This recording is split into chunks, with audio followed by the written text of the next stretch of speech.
Zaheerabad MP ఎవరో తెలియదు కవితకి. Raghunandan Rao Zaheerabad MP కాదనేది కూడా తెలియదు కవితకి. జహీరాబాద్కి బుల్లెట్ ట్రైన్ అనే ముచ్చట ఎవరు మాట్లాడలేదు. మీరే టీఆర్ఎస్ ఊహించుకొని మీరే కథలు పడి మీరే పేపర్లలో వార్తలు చెప్పి 10 ఏళ్ళ మీ పరిపాలన తర్వాత ఇవాళ వచ్చి జహీరాబాద్కు బుల్లెట్ ట్రైన్ రాకపోతే రఘునందన్ రావు ఎందుకు మాట్లాడతలేడో ఉంటుంది. జహీరాబాద్లో ఉన్నది ఎంపీ రఘునందన్ రావు కాదు, కాంగ్రెస్ పార్టీ ఎంపీ ఉంటాడు, సురేష్ షెట్కార్ ఉంటాడు. రాసిచ్చేటోడన్నా కొంచెం అకల్మని ఉండాలి రాసిచ్చేటందుకు. సంగారెడ్డిలో మాట్లాడేటప్పుడు మెదక్ ఎంపీ గురించి మాట్లాడాలి. జహీరాబాద్ బుల్లెట్ ట్రైన్ గురించి సంగారెడ్డిలో ఎందుకు మాట్లాడడం? ఎవరు మీరు చేసిరా? నీమ్స్ మేం చేయకపోతే. భారత ప్రభుత్వం నరేంద్ర మోడీ గారి నాయకత్వంలో జహీరాబాద్కి నీమ్స్ తెచ్చింది. 10 ఏళ్ళు మీ నాయన అధికారంలో ఉండి మెదక్ జిల్లా పూర్వ మెదక్ జిల్లా అని చెప్పుకునే మీరు మీ నాయన ఏం పని చేసిరో చెప్పుర్రి. నువ్వేదో చెప్పినావు కదా సింగూరు కట్ట గురించి.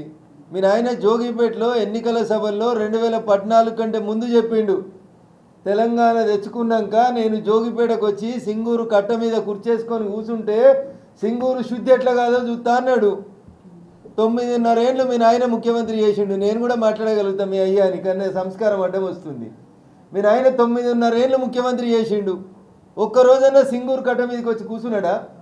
సింగూరులో కొర్రమైన చేపలు తినేందుకు చంద్రశేఖరరావుకు టైం దొరకలేదు, కానీ ఆంధ్రాకు పోయి రాయలసీమని రతనాల సీమ చేస్తా అని రోజా ఇంట్లో పోయి రొయ్యలు తిని చేపలు తిని వచ్చిర్రు చంద్రశేఖరరావు గారు. బరాబర్ వరుతం చెల్లె. మీరు ఆయన ఎట్లా వరిండో నేను కూడా గట్లే వరినా జై తెలంగాణ అని.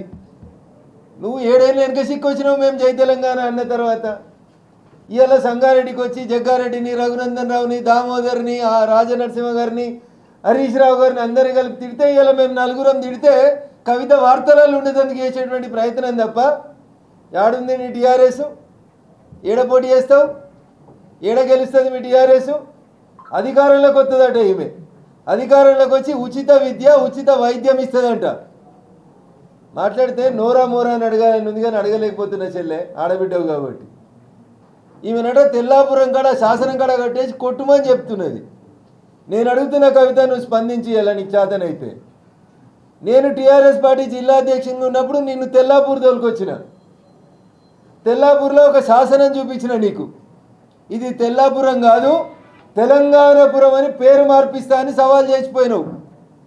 ఆ ఊరు పేరు తెలంగాణపురం అని శిలల మీద రాసినటువంటి శిలల్ని తీసుకొచ్చి కవితను తీసుకొచ్చి చూపించినాం నిజామాబాద్ ఎంపీ ఉన్నప్పుడు. అంతకుముందు ఏమైంది మరి? మీ నాయన ముఖ్యమంత్రి ఉన్న 10 ఏళ్లలో తెల్లాపూర్ పేరుని తెలంగాణపురంగా మార్చడం చేత కానీ నువ్వు వచ్చి ఉచిత విద్య ఉచిత వైద్యం ఇవ్వకపోతే తెల్లాపూర్లో తెలంగాణ శాసనాన్ని కట్టేసి కొట్టూరు ఏం చెప్తున్నావు?